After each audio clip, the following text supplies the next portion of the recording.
And so after I started to feel all this stuff, I remember too, I tried to talk again once more, tried to talk to the coaches and like, look, this really isn't making sense. I still held out hope that maybe I just misunderstood. Maybe I'd gotten it all wrong. So I tried talking to them again, and I was again told that, John, we're not going to discuss what we did with you, but if you want help dealing with those thoughts in your head, we can help you sort of make the thoughts go away. But we're not going to discuss the ceremony or whether it was good or bad or right or wrong. So the message was, John, we're fine. We're okay. You're the one with the problem, John. You're the one who's got an issue here, not us. We're fine. We're perfect. We're blameless. Now, I didn't really know what was happening here. Again, something felt off. Like I felt it just doesn't feel right. Like I get what they're saying and maybe it is me, but something's just not adding up. That funny feeling had grown. So then I spoke to a friend, a really close friend of mine. We've been talking on the phone regularly for probably close to 10 years by this point. And I decided to open up to him because one of the, I would call it even a red flag now actually, I didn't really tell very many people about what happened with these coaches because it just felt so insane and so out there that I thought no one's going to believe me. They're just going to laugh at me. So it was hard to get perspective, get advice from people. But by this point, I felt like a mess. I was all over the place psychologically.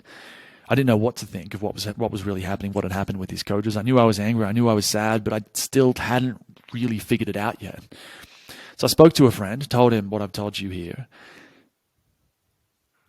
And he listens. He was fantastic. He listens. There's the value of really good friends. Having someone you can talk to and bounce ideas off, a community. It's a lifesaver. Totally. He said to me that day, have you ever heard of, I don't know, he might have said something like this. She's gaslighting you. Fuck, she is gaslighting you. And I'm like, what's that? We chatted about it for a bit.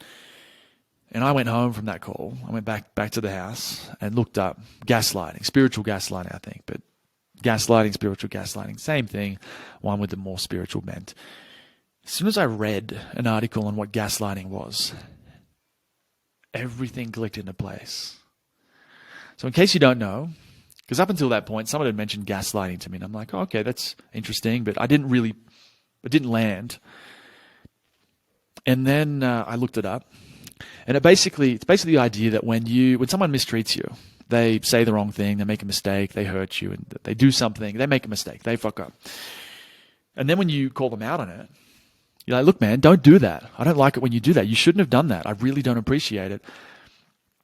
I don't want you to talk to me about this thing anymore.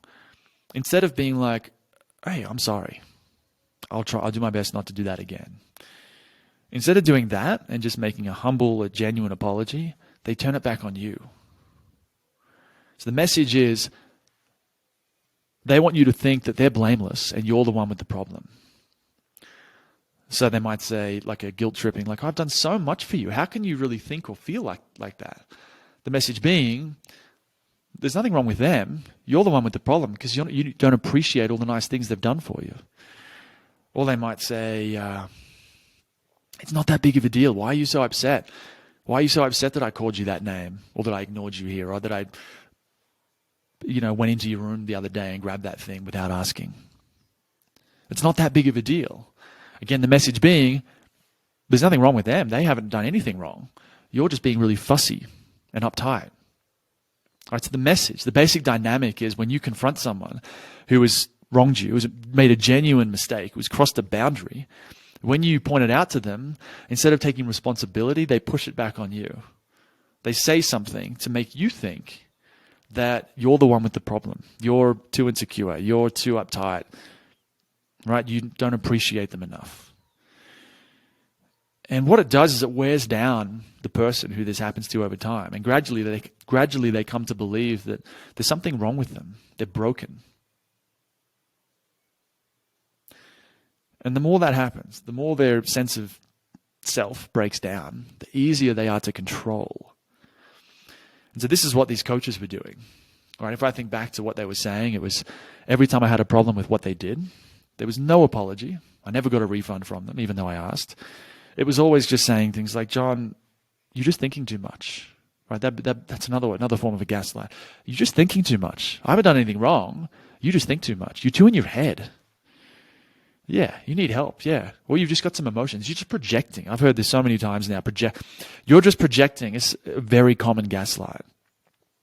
You have a genuine issue with someone and they say, no, you're just projecting it onto me. Right? This is what these coaches did. And so when I read that article about gaslighting, a light bulb went off and I realized what had really happened. And once that clicked in, coaches were gone. Cut them off, blocked them everywhere. Because I could see this is so incredibly toxic. I will not have anyone, I don't care who they are, family or friends or anyone in my life who behaves like this. Now that I can see what they're doing, we're done. So cut them off. Like I said, I realized that my relationship with the woman I was dating at the time was effectively over as well. We didn't break up for another few months, but I realized it was more or less too late. She was too plugged into what they were up to. So it was too late there. So that ended a few months after that. And it took a good year, 2 years to pick up the pieces after that.